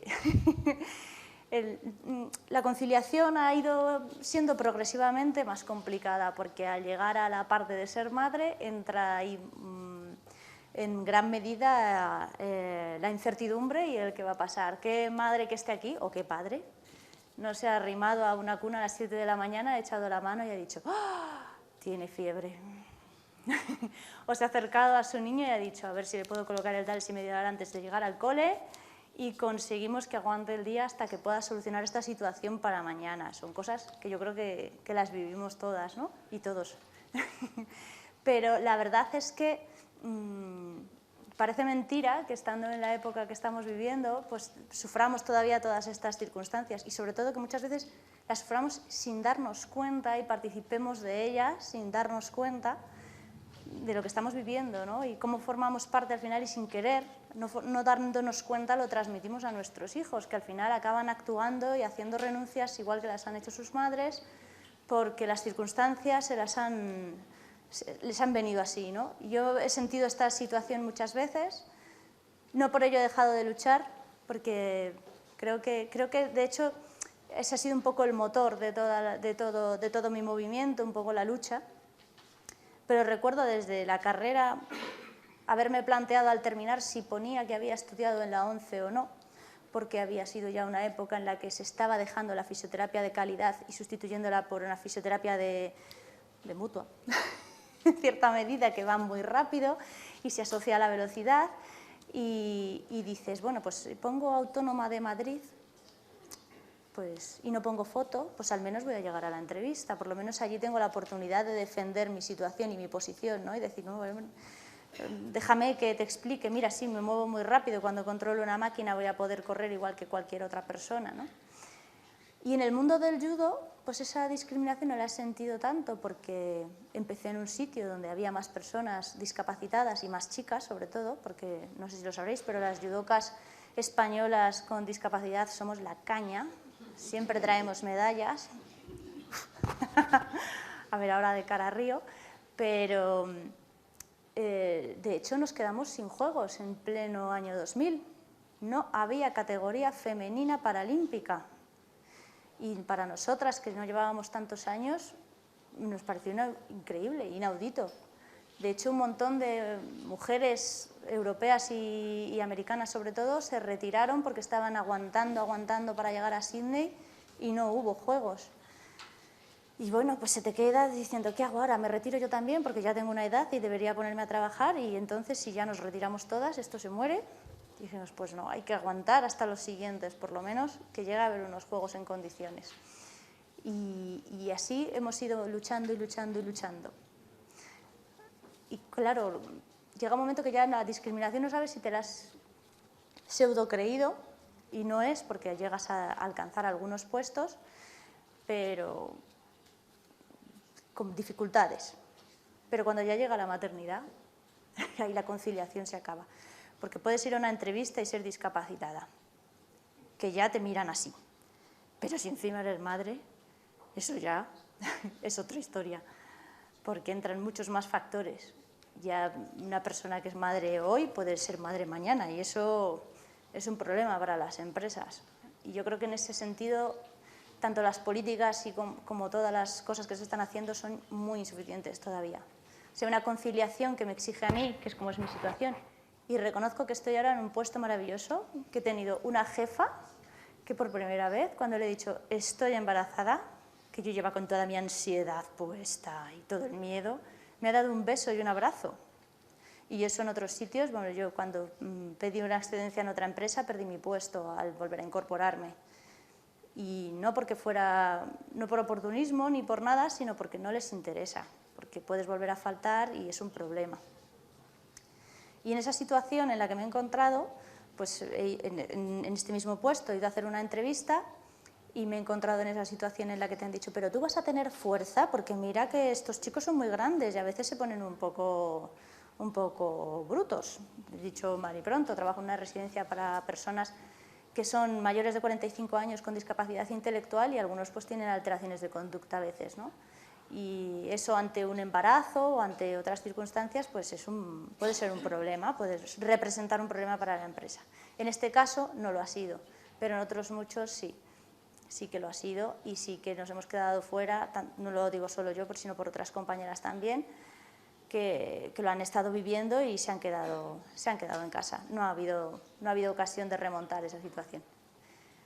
Pero bueno, lo cierto es que se van buscando salidas, y yo, de todas las experiencias, con la que más me quedo ha sido con lo que estamos haciendo ahora, que es el proyecto Trainers. ¿Por qué? Porque creo que la educación es lo que cambia el mundo. Yo no me rindo, entre otras cosas, porque soy ejemplo para mis hijos, varones, y espero que para mi hija también, pero creo que ellos no deben ver a una persona débil y a una persona rendirse en casa. Creo que eso es lo peor que se les puede dar. Necesitan un ejemplo de igualdad dentro de la familia para que eso luego lo trasladen ellos a sus vidas, para que el día de mañana, cuando sean superjefes en una empresa y tengan a una mujer discapacitada delante de ellos, le den las oportunidades que me han dado a mí. Que no lo he conseguido a la primera o a la segunda, cierto, pero lo he conseguido a la tercera, gracias a que la gente se va sensibilizando y va prosperando y va creciendo, como crecemos todos y vamos creciendo nosotros. Y a través del programa de Trainers Paralímpicos, que por cierto nos han dado un premio de la Fundación Roosevelt por nuestro trabajo como emprendedoras, por ser mujeres, que nos lo dio, bueno, yo no estaba, pero lo recibimos del ministro de Justicia hace un par de días, pues eso sí que es un vehículo para que todas las personas a las que tenemos nosotras posibilidad de acceder puedan aprender y puedan crecer con nosotros, porque al final todo lo que lleva a la no igualdad es básicamente la ignorancia y el dinero, no hay que dejarlo,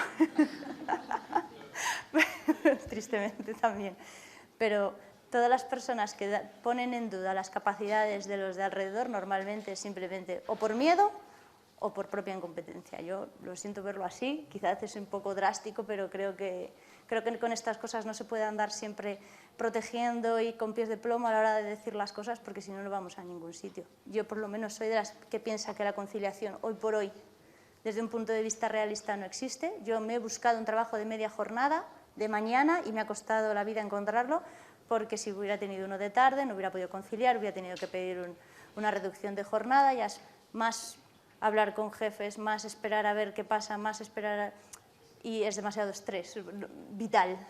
Y como hablaba la compañera del techo de cristal, que se convierte en un techo de cemento, y yo creo que eso es una transformación que se hace por propia supervivencia psicológica. Es decir, si me están poniendo todos estos topes, llega un momento en el que mis renuncias a mi vida para esperar ese ascenso que no llega nunca, tengo que buscar mis satisfacciones en otro sitio que no sea el trabajo, porque si no, lo único que vamos a ser es mujeres frustradas y tampoco nos va a servir para prosperar.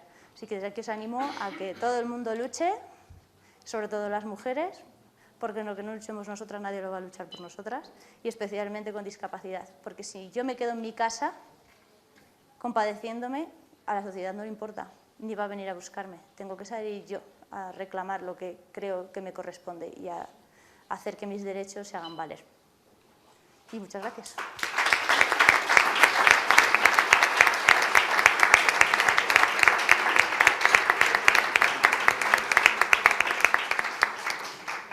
Pues muchas gracias a ti, Marta. Muchas gracias por ponerle nombre propio a las cosas. Muchas gracias a Isabel, muchas gracias a Carmen, muchas gracias a Raquel, donde han puesto 4 realidades desde el conocimiento y desde la experiencia personal, y en algunos casos combinando ambas cuestiones, que da pie sobre todo a que en los 20 minutos que tenemos por delante hasta finalizar la jornada, con lo cual, José Manuel, tú tampoco puedes pasarte del tiempo. En esos 20 minutos seguro que van a ir llegando preguntas, cuestiones, inquietudes, y si no, yo planteo unas cuantas. No te preocupes, que nos falta tiempo, Tengo que agradecer a todo el mundo que ha participado, de verdad, no os podéis imaginar, yo creo que vamos mejorando, cada vez la gente participa más y hay un montón de preguntas. Os voy a hacer 2 preguntas a cada una de vosotras, pero para ser coherente con lo que acaba de decir Patricia, los 20 minutos que tenemos, tenéis que ser respuestas cortas, ¿vale? Voy a hacer un poquito por el orden de intervención. Primero voy a preguntar a Raquel, que le preguntan desde Aragón, ¿qué cambios legislativos considera que son necesarios para acercarnos más a la igualdad de género? Corta, ¿eh? Corta, muy corta. A ver, yo no creo que sean tanto los cambios legislativos, que legislativamente sí vamos en la línea, sino más bien la aplicación de las legislaciones que ya existen, la aplicación integral. Tenemos una ley integral de violencia de género, que es una ley de las mejores de Europa.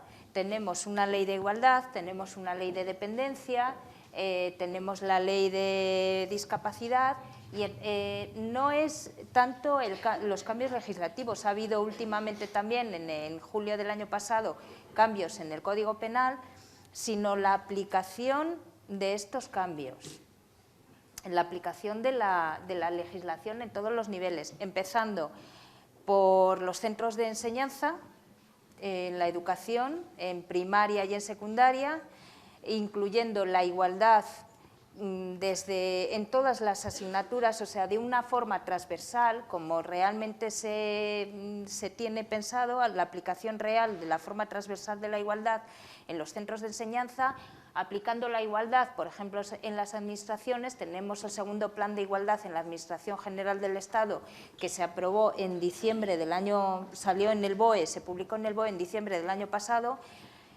Está por aplicarse porque, bueno, es reciente el segundo plan de igualdad y es de una forma transversal en todas las administraciones públicas. Simplemente sería ya no tanto el cambio legislativo, sino esa aplicación. Carmen, te voy a pedir la pregunta, pero que sea más breve. Como ves, tu compañera ha sido un poquito más larga. La siguiente será más corta. Desde Asturias te preguntan, ¿cómo están en España las políticas de igualdad, sobre todo mirando respecto a países de la Unión Europea? Bueno, yo estoy de acuerdo con lo que comentaba Raquel. España no adolece de un marco jurídico y de un marco normativo que de alguna manera no nos proteja. El problema es, lo comentaba también, lo intentaba comentar en mi exposición, el problema es la igualdad sustantiva, es decir, en qué medida esas políticas al final se transforman en cambios para la vida de las personas. Entonces, España es un referente en políticas de igualdad, es un referente, no ahora un referente actual, lleva siendo un referente hace muchos años, hace varias décadas. Yo diría que entre 2 y 3 décadas, pero nuestro problema no es ese, nuestro problema no es que no tengamos un marco normativo importante y que nos proteja ni a las mujeres ni a las personas con discapacidad. En políticas de igualdad somos pioneras. Nuestro problema es que hay insuficientes recursos y que, pues como decía la compañera, no se formaliza ese marco legislativo en prácticas reales que de verdad cambien la vida de las personas. Y como decía también ella, en todos los aspectos y en todos los marcos, desde la educación inclusiva hasta la participación igualitaria en las estructuras de poder, hasta en el mercado de trabajo, en absolutamente todo. Entonces, intentando responder a la pregunta, en referencia a nuestras políticas de igualdad de oportunidades, en referencia a las europeas, pues yo diría que estamos a la vanguardia, pero hace falta un trabajo de plasmar esas políticas en prácticas reales. Parecéis políticas, ¿eh? Isabel. Sí, digo por la... en fin, yo sé por qué lo digo.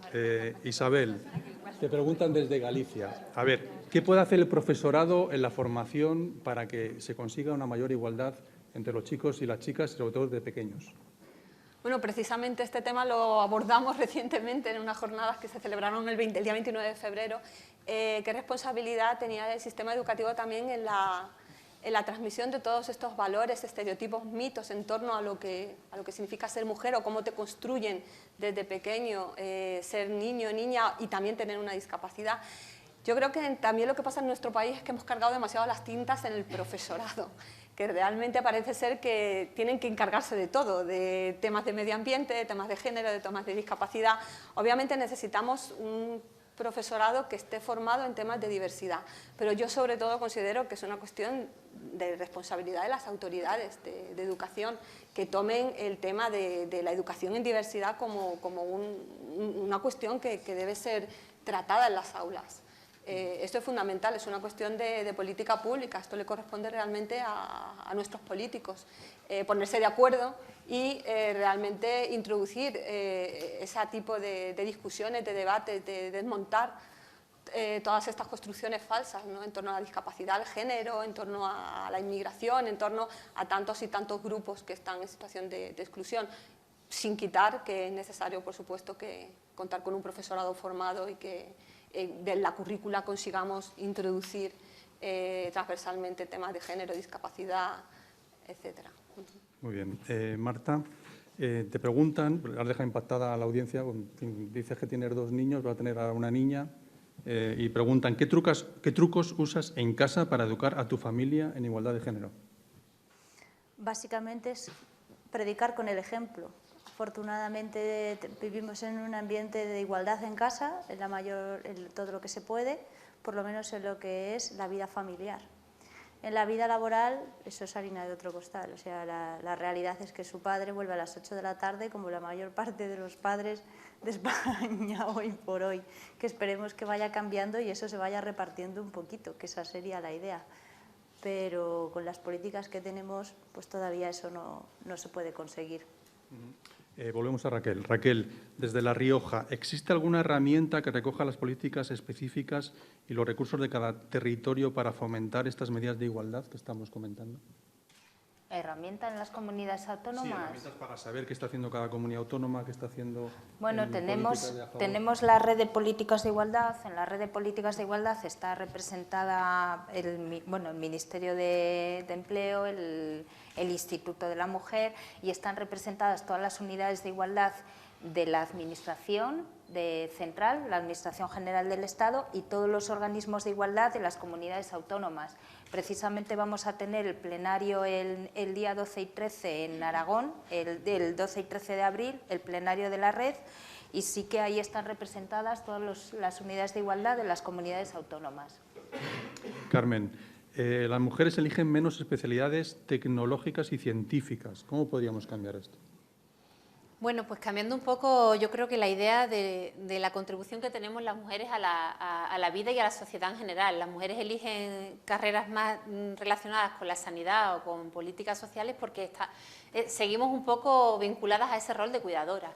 Entonces creo que hay que trabajar mucho en la concienciación social del valor que tenemos como personas, independientemente de la función que hayamos estado desarrollando históricamente. Creo que eso ayudaría mucho a ejemplificar o a dar una imagen de las mujeres diferente al de cuidadoras y al de trabajadoras del ámbito reproductivo. Desde el País Vasco, que por cierto están muy activos, os tengo que decir, le preguntan también a Isabel, ¿cómo se pueden fomentar algún tipo de protocolos que eviten situaciones de desigualdad? Bueno, estamos trabajando de manera sectorial cuestiones, por ejemplo, en relación con la violencia de género, que es algo que quizás sea también lo que ha estructurado gran parte de nuestro trabajo, ¿no? Que en este país se ha avanzado mucho en temas de prevención y de abordaje de situaciones de violencia, pero en el caso de mujeres con discapacidad es una asignatura que sigue pendiente, ¿no?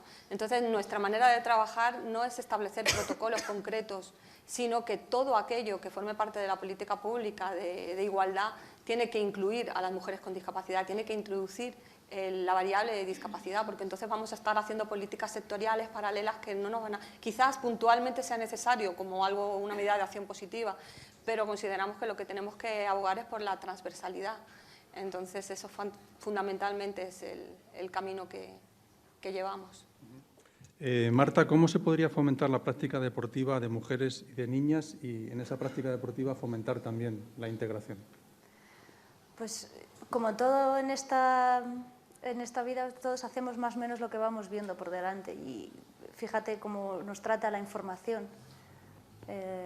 Prácticamente no hay un prototipo de mujer que seguir, no hay heroínas con todas las deportistas que tenemos y para que una niña pueda fijarse en ella y decidir hacer deporte, ¿no? Para parecerse a unas o a otras, porque no tiene acceso a esa información. Así que esa información de momento tiene que venir de los padres o de los colegios o de los institutos.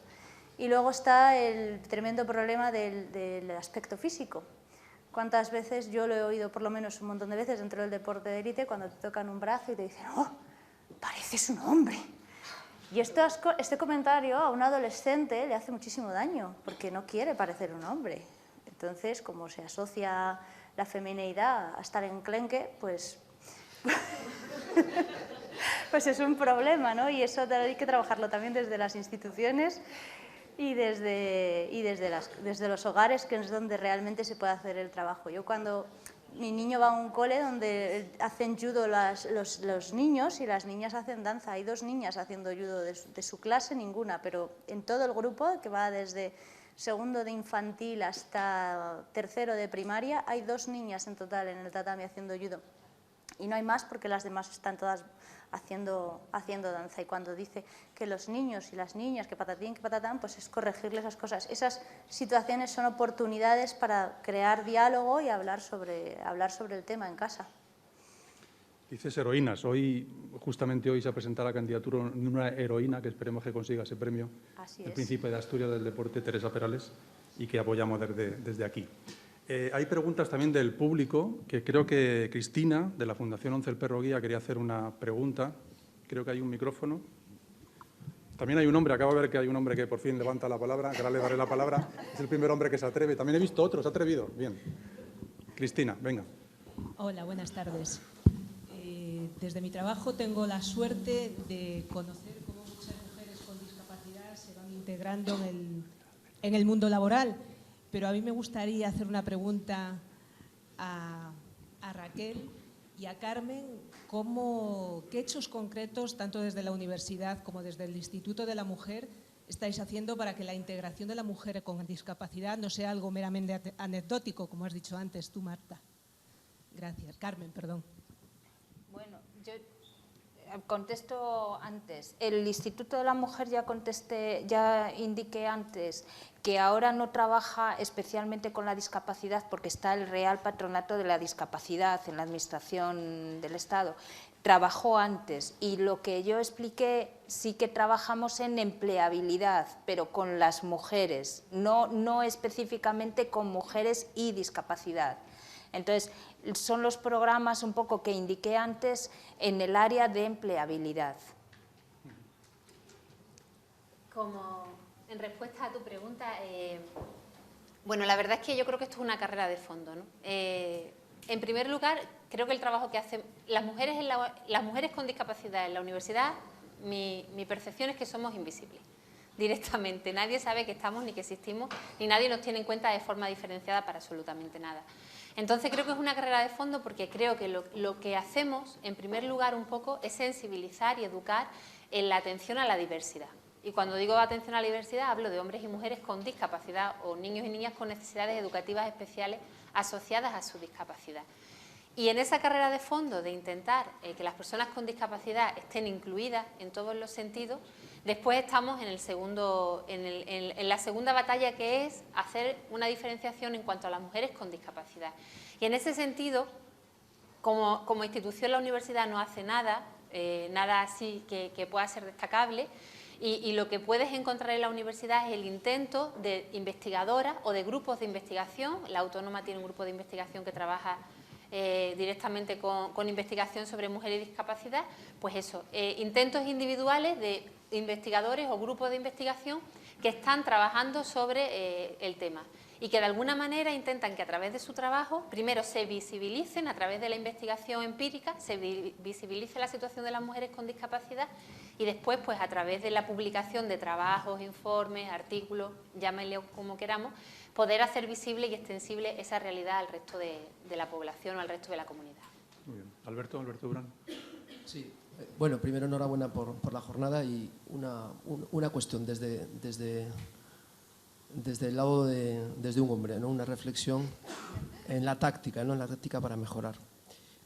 Hoy se ha explicitado mucho y es el día, ¿no? Es la ocasión y es una buena herramienta, ¿no? Los déficits, ¿no? Oye, todavía lo mal que estamos en esto, en lo otro, situaciones algunas sangrantes, ¿no? Pero yo creo que también habría que dedicar algo de tiempo a los terrenos en los que se ha avanzado, a explicar la mejora, por ejemplo, en el mundo universitario, que a pesar de que es deficiente se ha mejorado mucho, en algunas profesiones, la presencia de mujer, en algunos puestos, no para caer en la complacencia, no para decir, que mejoramos, tal, no, sino precisamente para atacar el argumento a veces defensivo de quien no quiere cambiar las cosas en terrenos donde las cosas no van tan bien. Y el argumento principal es no se puede, no hay, es que no aparecen, no se presentan, en fin, comentarios que yo creo que vosotras, desde el lado más académico, yo desde el lado más espontáneo, yo creo que habéis escuchado muchas veces, ¿no? Bueno, a veces esto no lo podemos arreglar porque, en fin, no aparecen mujeres, ¿no? Este comentario. Bueno, yo creo que hay que visibilizar sitios, terrenos, ¿no? Todavía insuficientes en los que se ha avanzado, ¿no? Estos días, yo reconozco que lo desconocía absolutamente, revisando un libro que ha editado el CERMI del ensayo de Concepción Arenal, un ensayo sobre cómo ella pensaba que había que hacer una ley de beneficencia y de apoyo a la filantropía, en fin, de cuidar a los más desfavorecidos. La verdad es que la terminología que utilizaban de aquella para hablar de los más desfavorecidos era tremenda, ¿no? O sea, propia de la época, ¿no? Ella hacía una serie de reflexiones, contaba una serie de anécdotas, ¿no? Y decía cómo el Parlamento, por supuesto, que eran hombres, ¿no? Cómo estaba absolutamente incapacitado para hablar, para legislar en beneficencia, porque ninguno se había remangado en la tarea, ¿no? Cuando además la beneficencia ya de aquella, ¿no? Hoy lo habéis comentado, ya el cuidado de las personas era cosa de las mujeres, ¿no? Pero ninguna de ellas tenía luego capacidad para mandar y para decir cómo se habría que hacerlo, ¿no? Esta mujer, que fue la primera universitaria y que además ese tratado que reconoció un premio lo tuvo que presentar a nombre de su hijo, fijaros la situación, ¿no?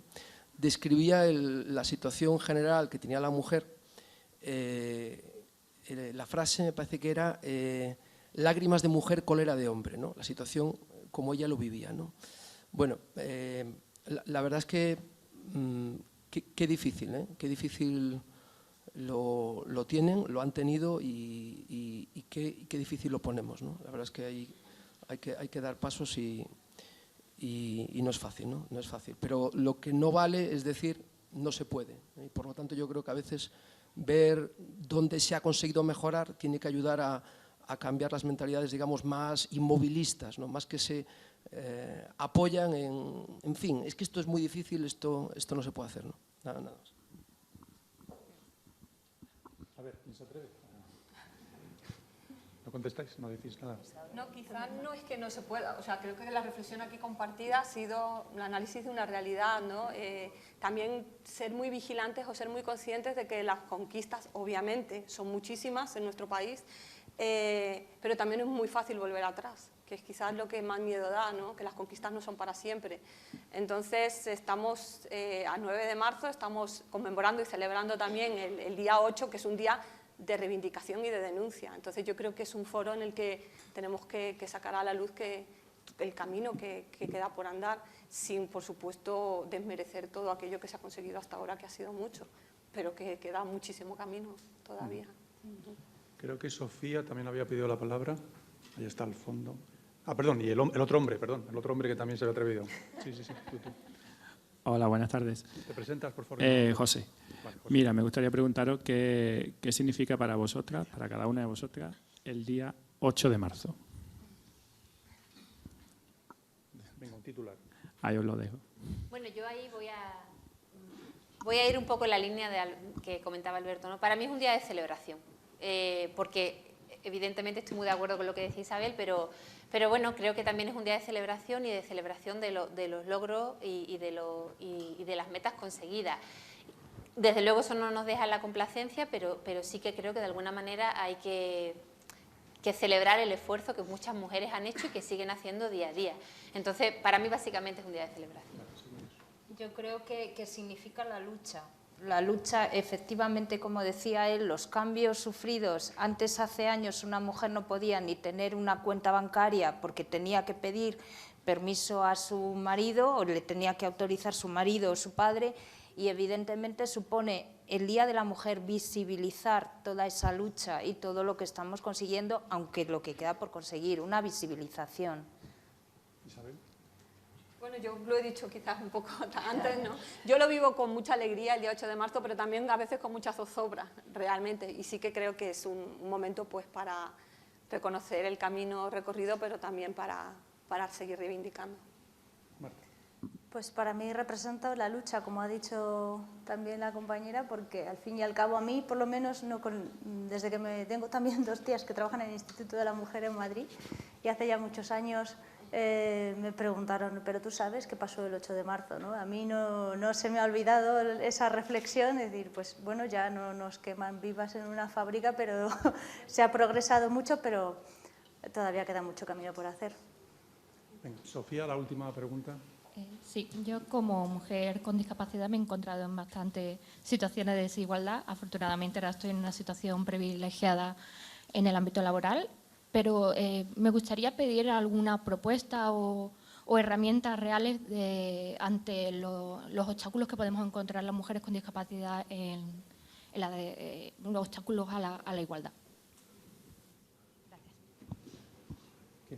¿Se atreve a un comentario? Yo creo que hay que reivindicar, a ver, yo soy muy realmente los derechos no te los dan, los derechos los tienes que conquistar. Y tienes que conquistar el espacio, tienes que pensar que, además estamos hablando de poner a determinada parte de la población que ha vivido una situación privilegiada en el brete de tener que renunciar a privilegios, y eso es cierto, ¿no? Entonces, yo creo que es una tarea complicada, pero aquí estamos, ¿no? Y de hecho, todos los avances alcanzados es buena prueba de ello. Yo creo que realmente tenemos que ser un colectivo crítico y un colectivo que también esté en la calle, que reivindique sus derechos, porque, como comentaba anteriormente, las conquistas son muchísimas, pero también la posibilidad de reversión, o sea, de involución también está ahí. Entonces, no dar nada por sentado. Yo creo que hay que seguir denunciando y ahí haciéndose visibles. Bueno, pues gracias. 20 minutos, Patricia. Perfecto.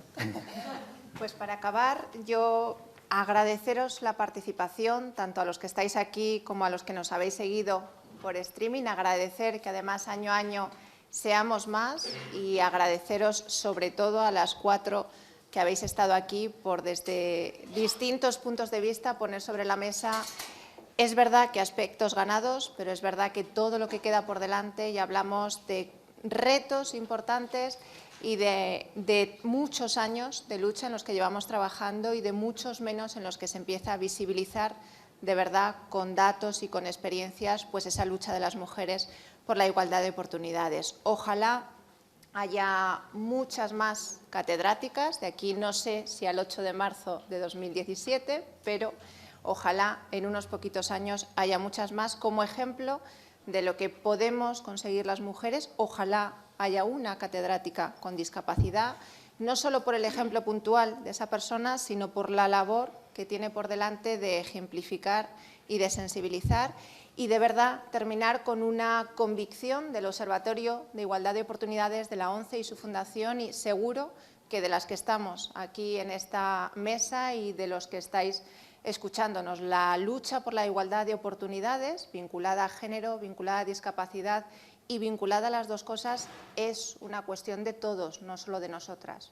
Es una cuestión de todos porque a veces una frase, una palabra, una convicción dicha por un hombre impacta mucho más cuando hablamos de género, aunque, como veis, todavía hoy en día las expertas en materia de género, como es el ejemplo de esta mesa y de las 4 personas que nos acompañan, todavía son ellas, seguramente por experiencia, seguramente por vivencia y por preocupación, pero también seguro que estamos abiertas a que haya cada vez más expertos en género, en discapacidad, en las dos cosas, en las consecuencias que provoca, y que también nos ayuden a profundizar en ese discurso durante los 365 días del año en nuestro trabajo, en nuestra casa y en nuestro entorno social. Muchísimas gracias a todos y espero que el año que viene nos volvamos a ver, al menos los que estamos aquí. Muchas gracias.